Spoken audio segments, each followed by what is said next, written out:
All right. So hello, everyone, and welcome to today's live event titled Building an Organizational Culture of Evaluation. This is hosted by the Center for Community-Based Research located in Waterloo, Ontario. First, let me introduce myself. I'm Sherry Rezvani, a researcher at the Center for Community-Based Research, and I will be the moderator for today's session. Just to let you know that this live event is an hour long. So for the first half, our presenters will share stories from the field and talk about building evaluation capacity. The rest of the event will be allocated to answering your questions. So please feel free to share your questions in the Q&A window during the presentation. In case of any technical difficulties, please feel free to use the chat box to communicate with me. After the presentation, I will share the questions posted with our presenters to answer. If you wish to speak out loud, you may raise your hand using the 3 dots on the corner of your video to get unmuted. Please be considerate and keep your questions short so we can answer as many of them as possible.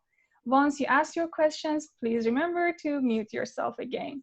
I also want to let you know that this session will be recorded and made available on our website at www.evalforrefugee.ca. You can also check out our previous live events. I'm pleased to introduce today's presenters, Rick Jansen, Joanna Ochaka, Nabi Hatalla, and Tara Bedard. I'll pass it to you, Joanna. Thank you, Sherry. We are very excited about this moment of gathering as a community and wanted to start from the very beginning and context. We all are connected to the Center for Community-Based Research, and this is a non-for-profit organization which is located at the University of Waterloo campus, and the organization that has been almost 40 years in existence. We do research that it's participatory and it's action-oriented, and really we like to collaborate with others who like to push boundaries of looking for innovation. Innovation, especially for people who lack access to valued resources, people who could be more vulnerable in some ways. Our center started off in the disability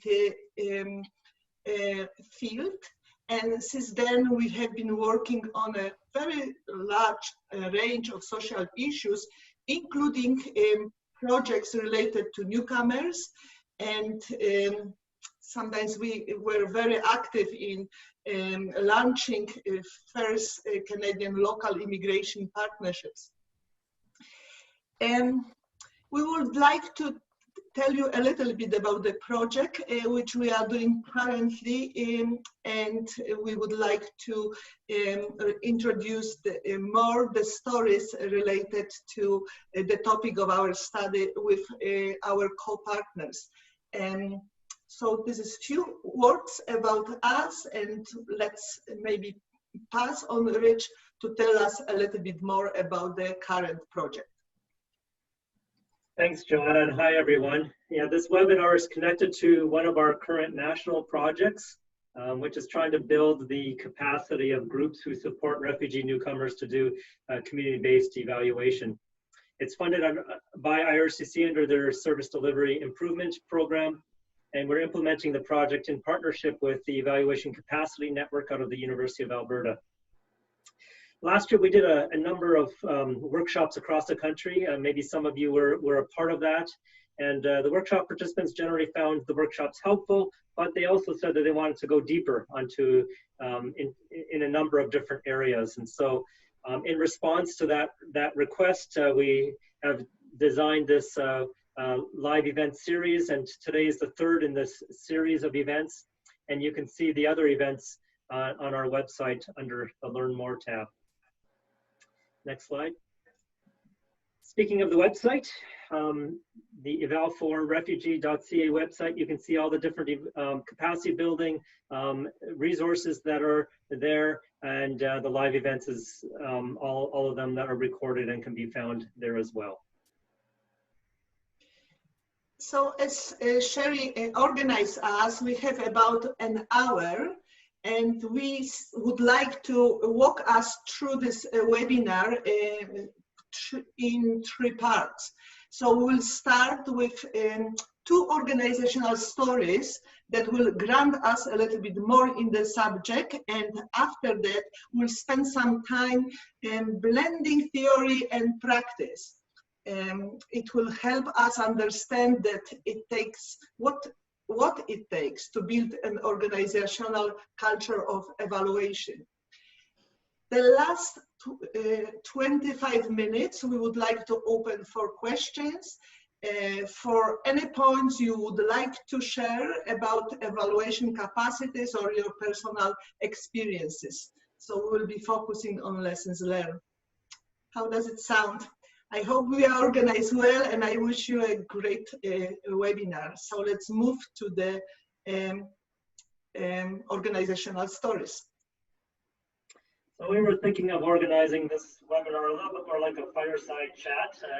John and I will kind of kick off with a little bit of maybe some theoretical ideas to start us off with, but really most of the time in this next segment will be Nabia and Tara sharing their organizational stories about what they're learning about building a community-based culture of evaluation. We thought a good place to start would be maybe in the rear view mirror, looking backwards at some of their experiences with evaluation. Their organizations have been active in thinking about evaluation, but maybe thinking back and telling us where you started from in terms of, you know, when evaluation wasn't that strong in your organizations, maybe inadequate, maybe inconsistent. So introduce your organization first and then respond to this question here. So maybe Nabia, we'll start off with you. Okay, hi everybody. So I'm with ISANS, which is a large immigrant settlement organization celebrating our 40th anniversary this year. And we're a multi-service center. So we serve immigrants across the whole continuum of settlement and integration. We have programs for refugee resettlement, language training, employment, business support, community connections. We do the whole gamut. ISANS has grown a lot in the last several years. We now have about 300 plus employees, 700 plus volunteers, and approximately 10,000 clients a year. We are organized in 10 teams, which are about 70% program teams and 30% operational teams. So this sudden rapid growth that we've gone through, in 2 years, we doubled our size. And that was very challenging and continues to have repercussions for the organization. We feel as though we are building a plane that we are flying at the same time. And it's very challenging, especially with issues like evaluation that go across the whole organization and are foundational and essential. To take the time that is really needed to build that component well. We've always done evaluation. We've always checked with our clients, and we've always had, of course, reporting requirements from our funders. But as we grew rapidly, the need for consistent evaluation became really critical and more difficult to do. More difficult to carve out the time to work on it, more difficult to figure out across all the different types of programs, how can we have consistency and how can we engage people well? So I'll pause here. If that's the focus is challenges, we'll stop there for now. Great. And I guess I can pick up on that. So hi, everybody. My name is Tara, and I'm with the Waterloo Region Immigration Partnership. It's possible that many of you are from a community that has a local immigration partnership, but for those who don't, immigration partnerships exist around Canada.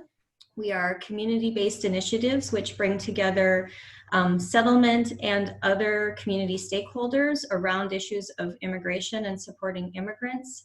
Here in Waterloo Region, we have about 60 different organizations from the community service sector, our business community, our municipalities, the post-secondary sector, and a whole range of residents who have immigrated or not into our region, who are working together to implement the strategies that we have set out for how to leverage the full capacity of immigration in our community and support all immigrants in reaching their full potential and contributing to a thriving community.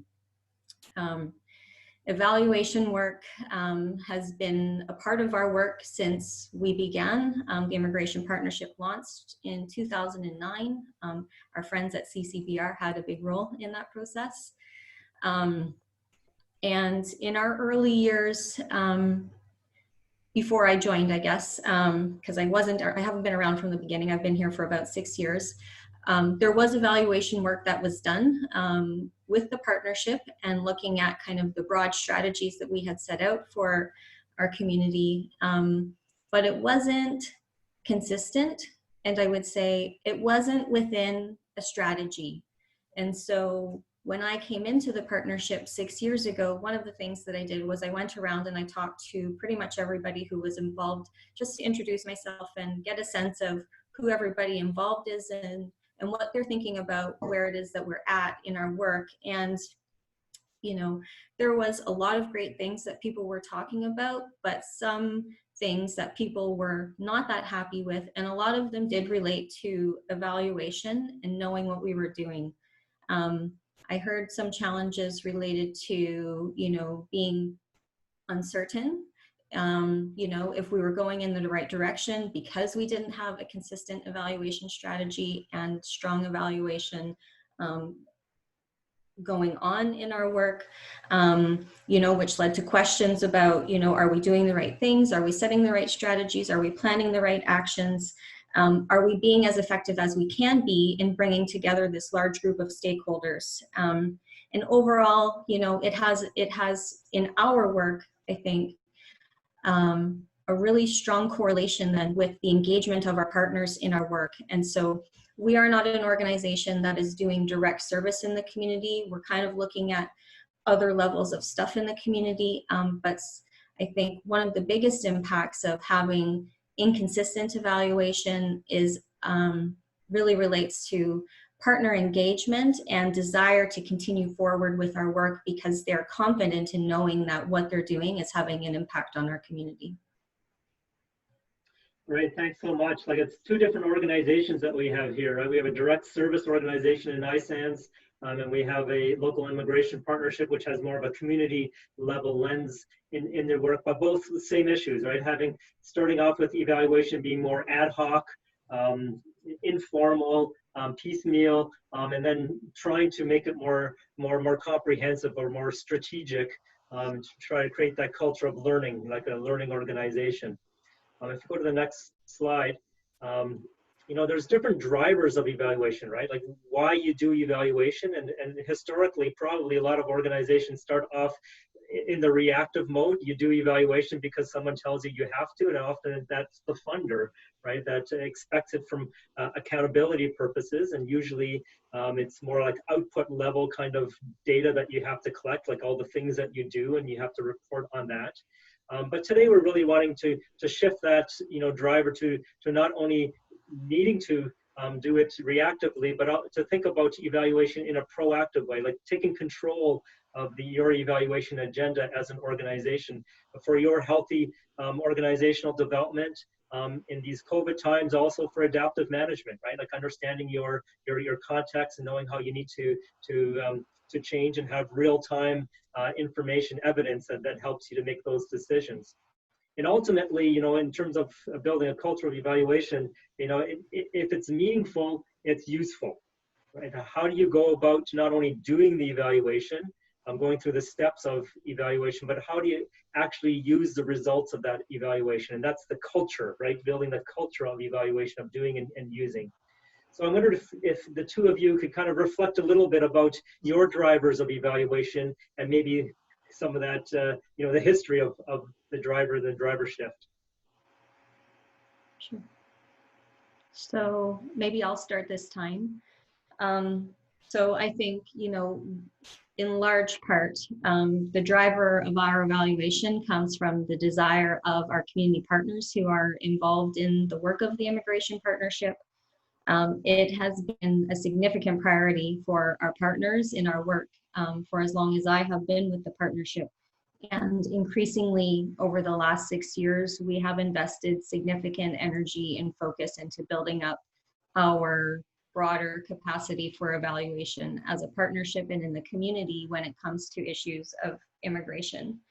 I would say overwhelmingly, from the perspective of our partners and our staff who are involved in this work, looking at this slide, I would say that we take a proactive and meaningful approach to evaluation. Although we count our funders as amongst our partners, so part of what we are doing is trying to help them with the information that they need as well. So we are gathering the information that our funders are looking for as a piece of our evaluation strategy, but that is not the primary driver of our work. We're very much rooted in the community and what the priorities are that have been set out by our community partners. We have, at their initiative, developed a dedicated evaluation committee of our community partners and our staff who work together to develop, I guess, a comprehensive evaluation strategy that is linked to the overall strategy that we have set out for our community. So we're specifically tying our objectives and the actions that we are taking from an evaluation perspective to the goals and objectives that we have set for ourselves and for change in this community. And we've really tried to do this through the lens of collaborative learning and development. I guess not evaluation in a punitive sense, like we're trying to look at where things aren't working and, but we're really looking at how do we grow as a community? How do we learn from what we're doing together and what we're seeing in terms of change in this community, and growing together and developing in our practice as a community in supporting immigrants who are coming into our community and growing our community capacity to welcome and really embrace and give space for those newcomers to contribute and find their place here. Maybe I will stop there just to say that where we have been working on this, it is through engagement with our partners and the staff team at the Immigration Partnership, getting involved at various steps in the process and not just having evaluation as a piece in and of itself over here. We're trying to weave it into the fabric of everything that we're doing. This is so important what you are talking about, Tara, and this question, why evaluate, right? And really for whom we are evaluating, and also why we need evidence, what we can do with this evidence, right? And how we can push our organization or our services to the level that it's better or more efficient or really engaging people we serve. Nabihat, over to you. At ISANS, like many settlement agencies, we have multiple funders, and that has always been a challenge. As we try to do a good job in accountability and reporting to our funders, we have found that they don't always ask all the questions that we would like to answer. There are often items that we think are important to evaluate that don't seem to be on the radar of our funders.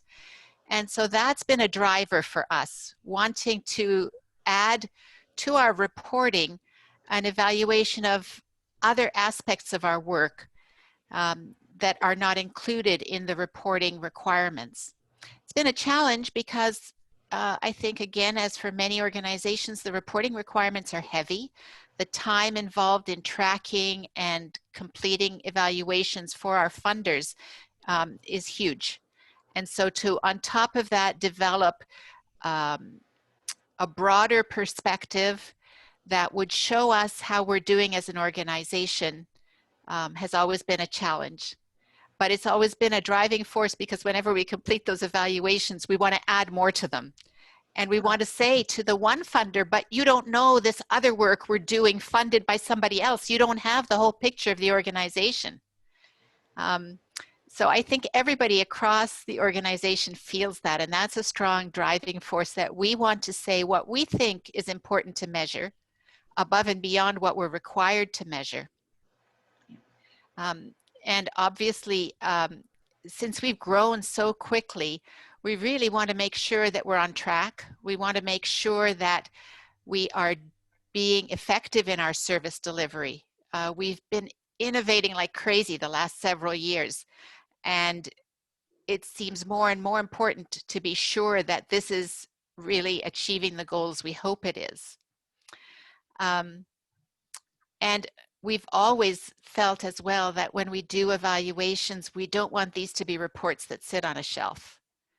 And that's another challenge because we're always moving on to the next project. We're always moving on to the next new undertaking. And sometimes we do a project, we do a quick evaluation, staff move on, and we don't have time to do a bigger, staff may leave the organization, in fact, we don't have time to do a bigger, deeper, more thoughtful evaluation.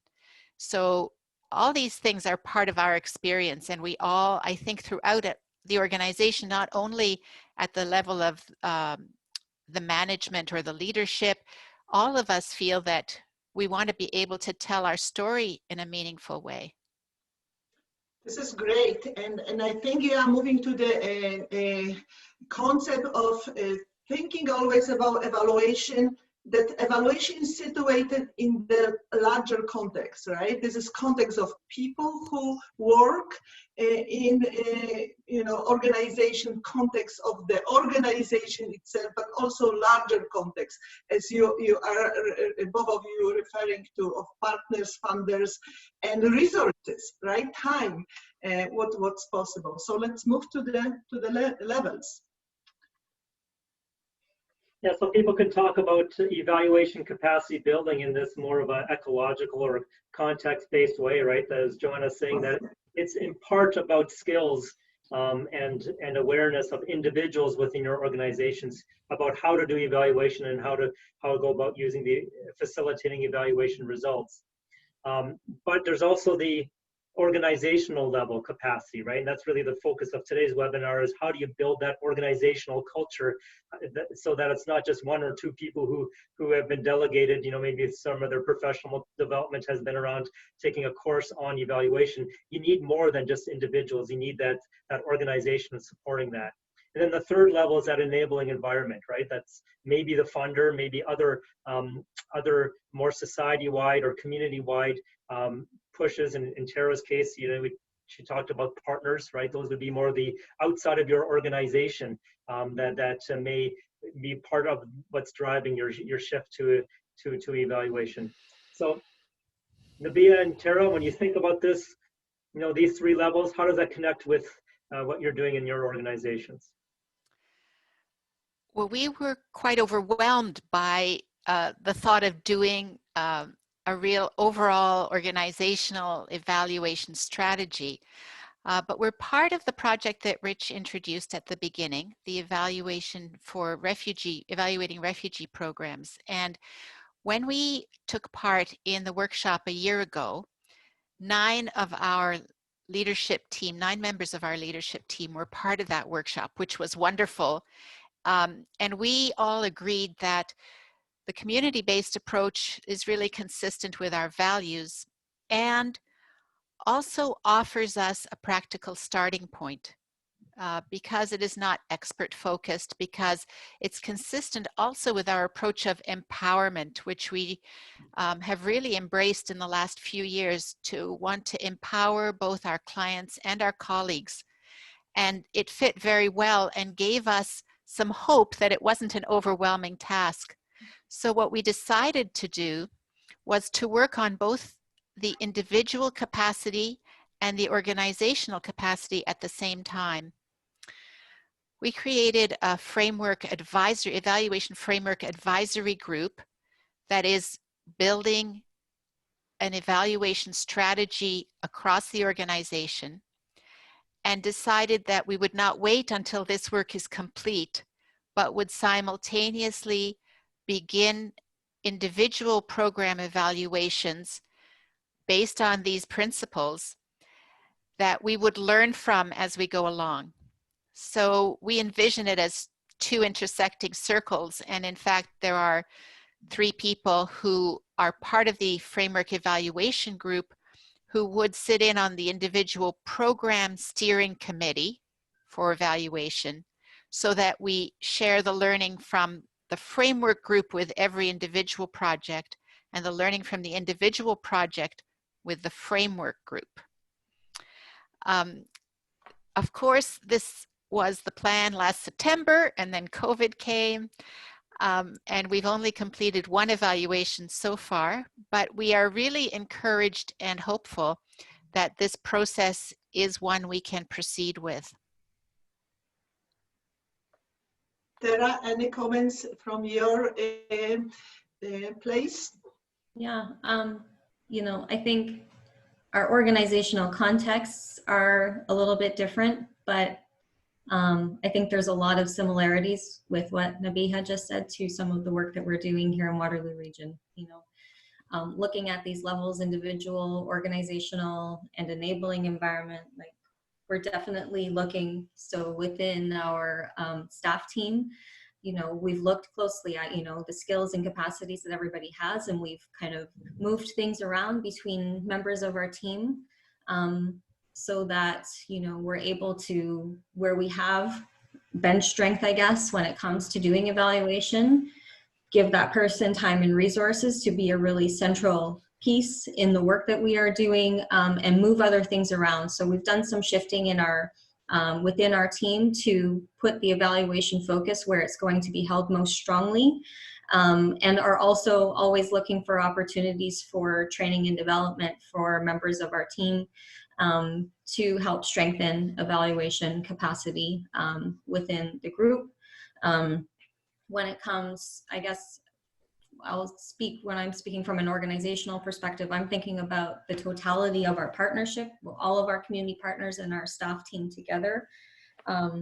We are looking at, you know, how do we engage all of our partners in the work of evaluating, learning, and developing. I mentioned earlier, you know, we have a number of years ago started with an evaluation committee, which is comprised of our community partners and supported by our staff team.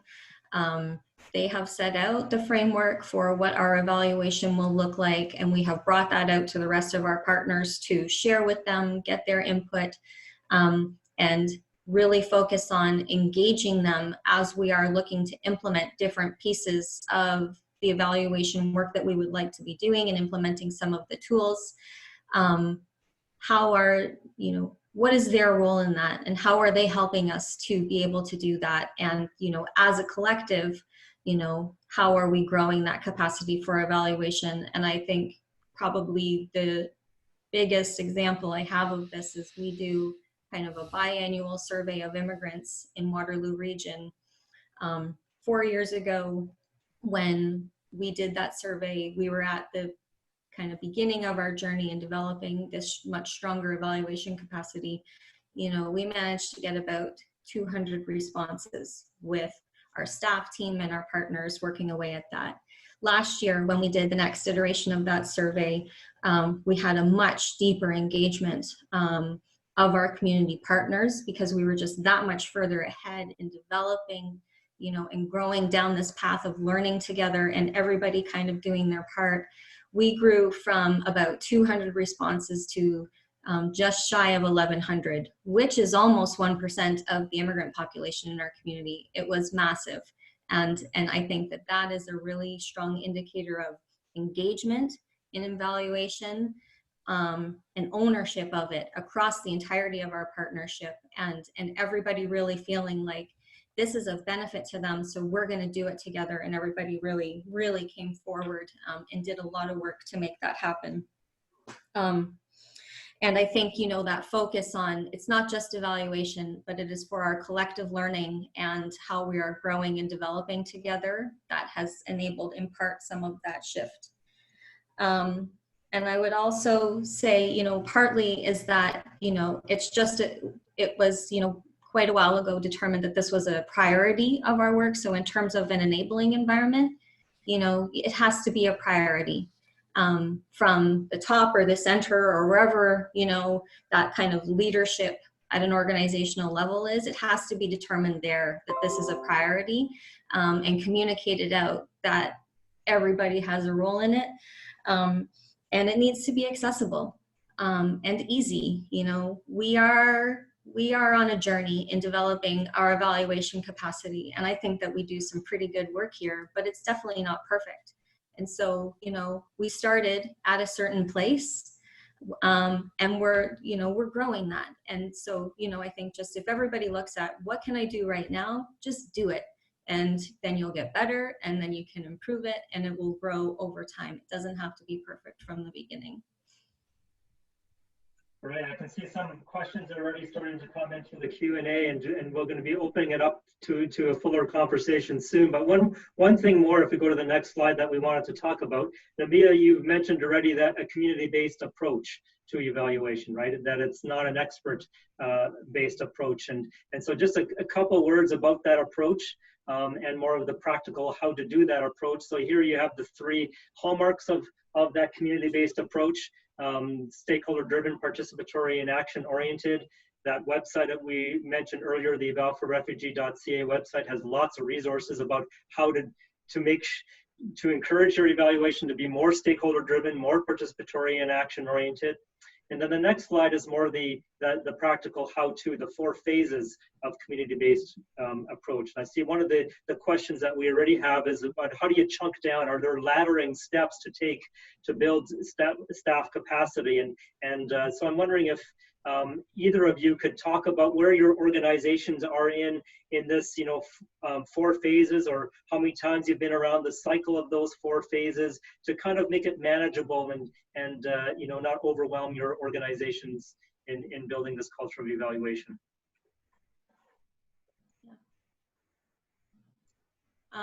Maybe I can start this time. So I would say that this is a really good slide for kind of, I think, the cycle of developing an evaluation strategy or plan and kind of working through it. I think we have definitely gone through all of those phases here in Waterloo region with our community partners. And we're kind of, so I think we've kind of gone one round in a comprehensive way around that cycle. And we're now kind of back to number 1 again, as we have a new strategy as a collective that we just approved earlier this year. And so we're now back at the beginning of this cycle when it comes to our complementary evaluation framework to say, okay, how do we bring forward the evaluation strategy that we have had up until now into the new reality that we are working in with our new strategy organizationally?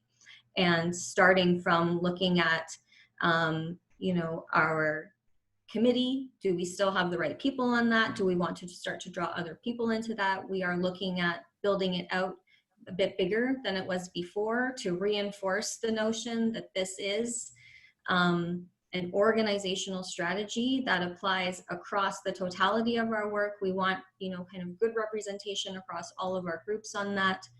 And again, looking at our staff capacity, I think with everybody, you know, in the last 6 months, the role of anti-racism in our work has just become so much, you know, it was always critical, but the prominence of it has certainly grown, and our own commitment in Waterloo region has grown. So layering that into the foundation of the evaluation work that we are doing, looking at, you know, within our own team, do we have the capacity that we need to support that work? Is there training that we can do in order to support that better?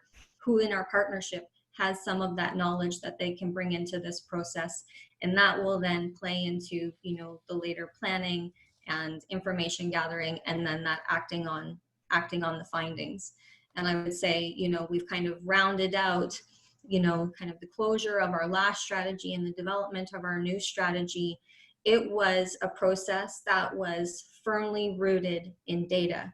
We had an incredible amount of data from like secondary sources like census, but also from our evaluation work that we were doing in our own community-specific data. It was so easy to do our strategic planning this time because we had such specific information, the information that we were looking for that enabled us to answer the questions that we had, that acting on that findings, we now have a strategy which is very close to the one that we had before, but just that much more refined because of the work that all of our partners, and everybody else and our staff have put in over the last years through the evaluation work.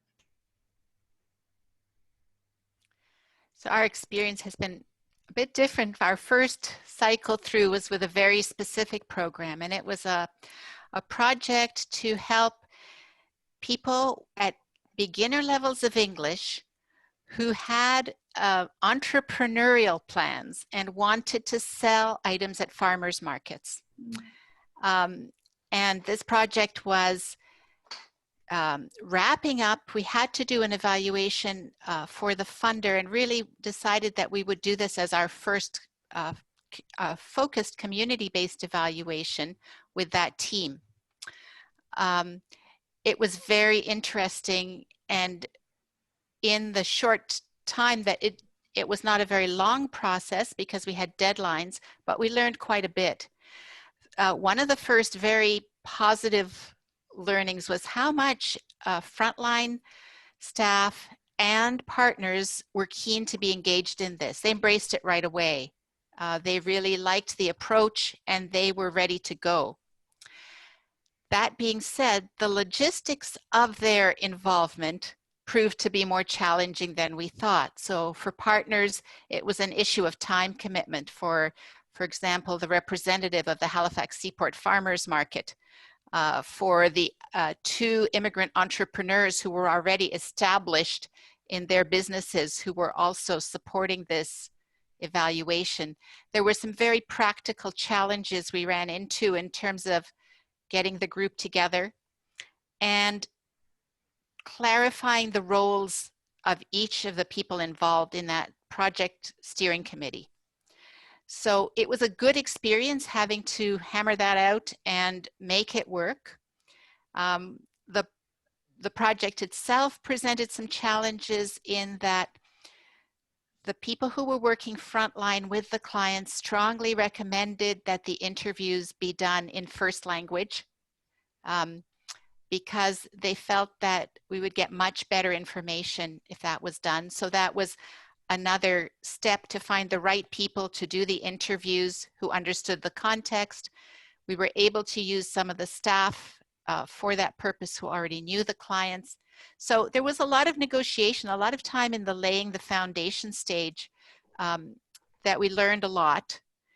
And for the evaluation planning, we had to orient that whole steering committee to this approach, to this community-based approach, and spent a couple of meetings discussing that so that everybody was on the same page. We see how this helps to build the capacity of our frontline colleagues, and their enthusiasm for it was really affirming and encouraging and enabled us to look at that and take some of those learnings to apply for other situations, other projects. Our next step, unfortunately, because that project ended, we can't act immediately on the findings. Our action will be in the process of trying to find more funding for that project because we felt it was very effective. But we have a strong tool to use now in our advocacy for that. The next project we've decided to do is an evaluation of our response to COVID. So that's a totally different level, a totally different focus, and I'm sure we are going to learn a lot. Thank you so much to our great presenters. This is a lot of food for thoughts and hopefully inspiring our critical thinking. This is the time I would like us to move to the lessons learned about building evaluation capacity. So this is the time for questions, time for sharing your own experiences, time for learning together. Thanks, Joanna. Yeah, thank you. So yeah, thanks very much, Rich, Joanna, Tara, and Nebiha for your great presentation. And I hope everybody enjoyed this amazing presentation. So we already answered one of the questions that was shared on the Q&A window. So we have a few more to, reply back. So feel free while we're answering other questions to just post your questions and, share your challenges, experiences, and anything else that you would like our presenters to cover for you. So the first question that we have here is, have either organizations completed evaluation capacity assessments? So this is for Tara and Nebiha to answer.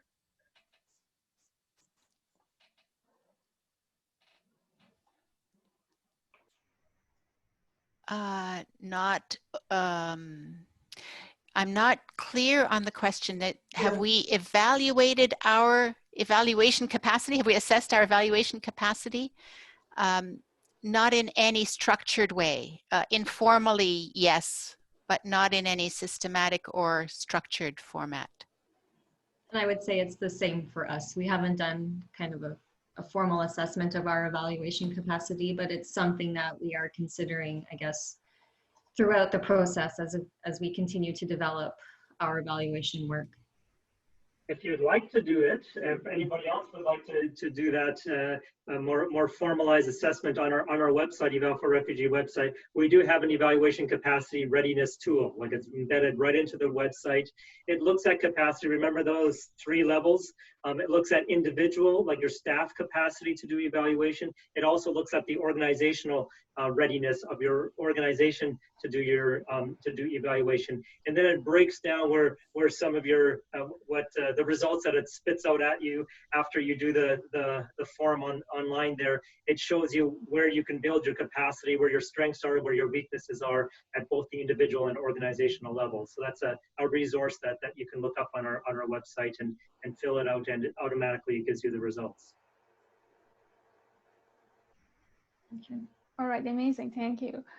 So the next question is, for a small project with direct and indirect services to newcomers and refugees that do not have internal capacity, what are your recommendations for sourcing external community-based evaluators? Can I speak first? Yeah. And I guess it's something that I didn't really touch on before.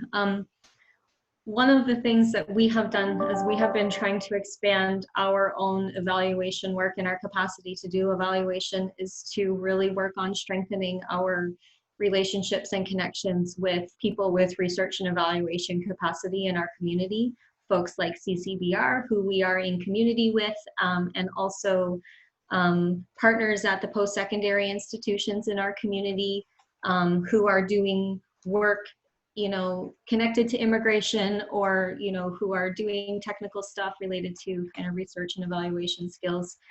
And, through building those relationships, look at the ways that we can be working together. And a big part of the strength that we have when it comes to doing kind of research and evaluation work is through those partnerships that we have been working on over the years. And I think every organization should be looking to connect similarly with like groups, in their community. My experience with our post-secondary partners is they are always looking for meaningful ways to connect what they are doing in the universities and with their students to engagement opportunities in concrete ways that are going to have an impact in the communities that they're in. So it's a win-win on both sides. Until we have the right people, right? Because this is also about linking programs and evaluation with the people who share similar values and the approach, right? That it fits well with the evaluation. So again, on our website, you can find information about what type of questions is good to ask external evaluators before you decide to partner with them and do evaluations. So maybe this is the resource that could be also helpful before we decide to work together and do evaluation with external partners. There's also a whole mentorship pool that we've developed. So people across the country who do community-based evaluation. They've been to the workshops, or they are other people that are within our network, or the University of Alberta, the Evaluation Capacity Network. And so those mentors are all listed in different regions across the country, so that you can look for people who might be a good fit for your organization. I would just add one thing, building on what Tara said of academic partnerships. We have also been able, through partnerships with the immigration research networks, such as Child and Youth Refugee Research Coalition and Pathways to Prosperity, we've been able to access funding to do some evaluations previously in partnership with academics. And I would highlight the point that Tara made, who have an interest in immigration and understanding of the issues. Amazing, thanks for answering this. So now we have a question for you. Do you have any best practices for training or supporting frontline staff in data collection who may not have any prior experience in research or data collection?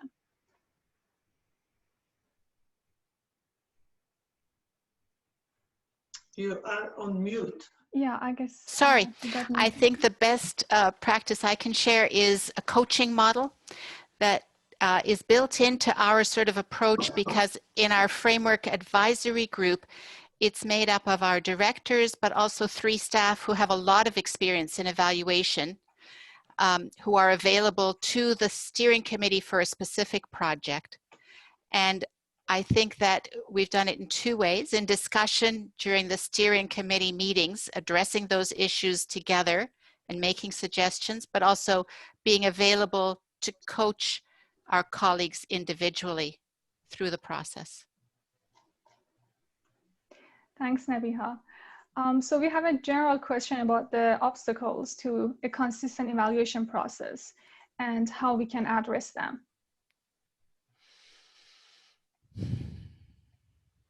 As in, what are the obstacles? Yes, so what will be the obstacles to a consistent evaluation process and how we can address them? Yeah, so I'm going to go unless you want to. Go ahead. No, okay. Go ahead. For me, I think it comes back to priorities. Is it an organizational priority? Because if it is an organizational priority, you'll find the resources to be able to do it.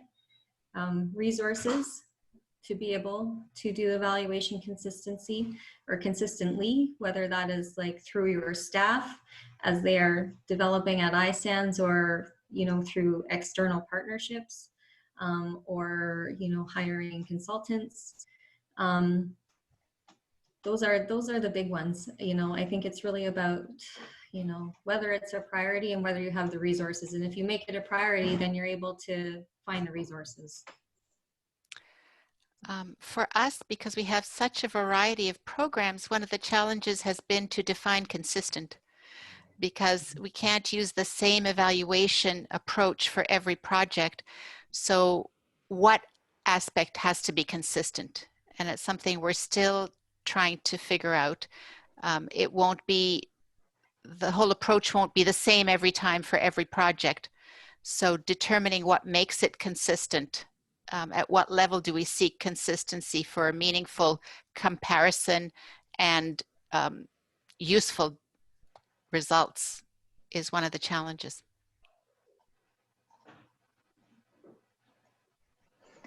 Thanks so much for answering this. So I guess we can get to a couple of more questions in next few minutes. So here we have a question about who would do the evaluation. So do you have dedicated evaluation professionals in your organizations that support your work, or do you work with external consultants?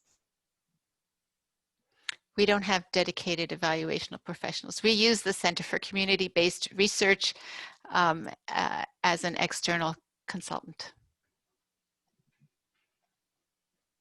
I think we're working with a mix of kind of internal capacity amongst our staff and partners, and with other research and evaluation partners in our community. I would even frame this question maybe as a continuum rather than an either or. And more of our work that we've seen the shift that more organizations like Nabia and Tara's want to take more control of their evaluation agenda. And so it can be, if you think of it as entirely having a third-party evaluator as on the one end of the continuum and doing the evaluation completely on your own at the other end of the continuum, and see that as a sliding scale. So in the example with iSANS, with Nabia, we drop in every once in a while, and it's very little. Like mostly on Nabia, she's very humble, I think, in her answering that she is the evaluation driver, as far as I can tell, within her organization. And maybe once every other month we have a little chat like this, but maybe in an hour long. Part of our coaching, by the way, which Sherry will talk about it in a moment, that's coming out of this project. We do coaching as free coaching as a part of our working on this project, and Nabia takes advantage of that. Advantage in a good way of that, and just has some of that advice, having that framework, those 4 phases. She understands that for organization, because so many people came to the workshops, understand that model, and then just has a little bit of advice along the way that she sprinkles in. I would add, though, that this is not my full-time job. I have several other areas of focus, so I'm not dedicated to evaluation, and that's a capacity issue there.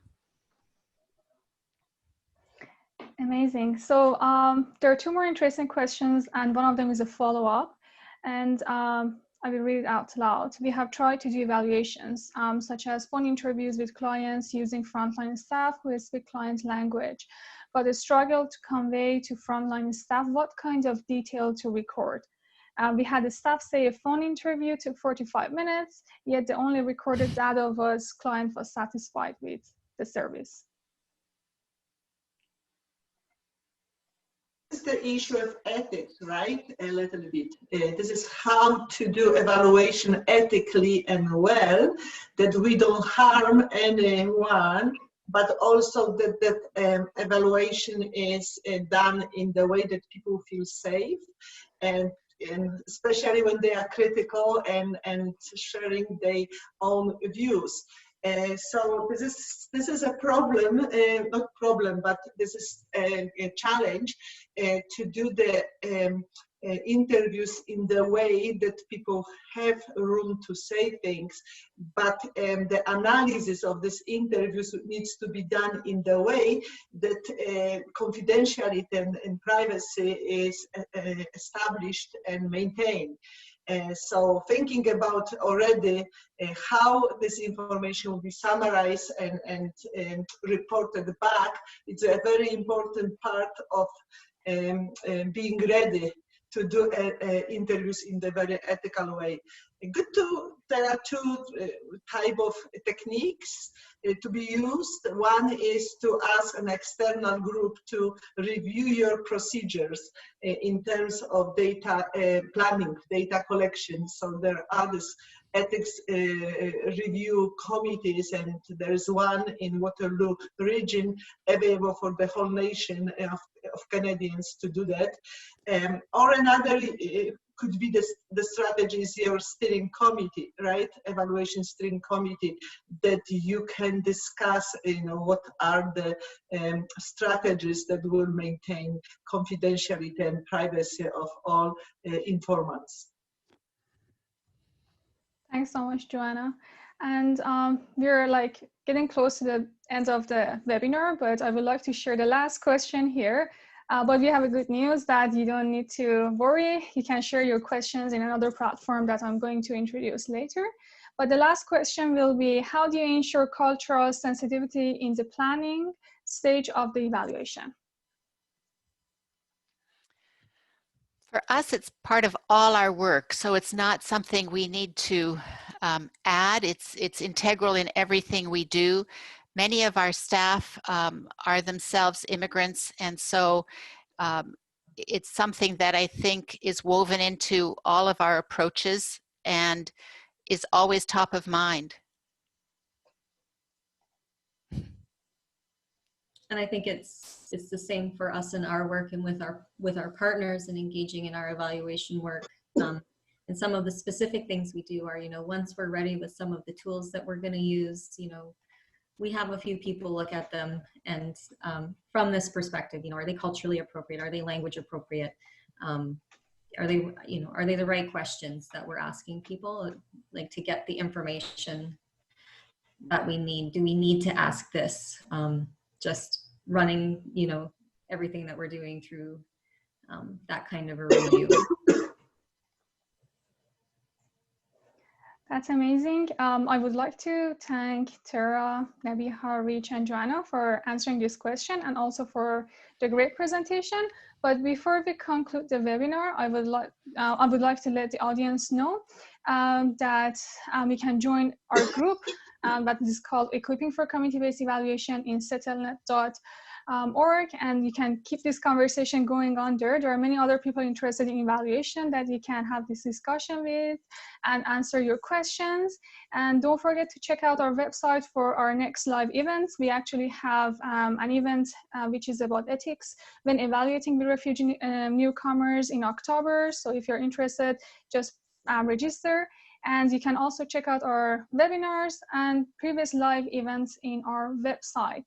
And we also offer great support for evaluation, for your evaluation. You can check our mentor list on our website that are ready to help you with your evaluation, as well as the coaching sessions that we offer and training across the country. And just to let you know that CCBR offers coaching and mentoring services, as well as partnering on evaluation and many other great work that we do in order to support your evaluation. So make sure that you check our websites, evalforrefugee.ca, and also communitybasedresearch.ca.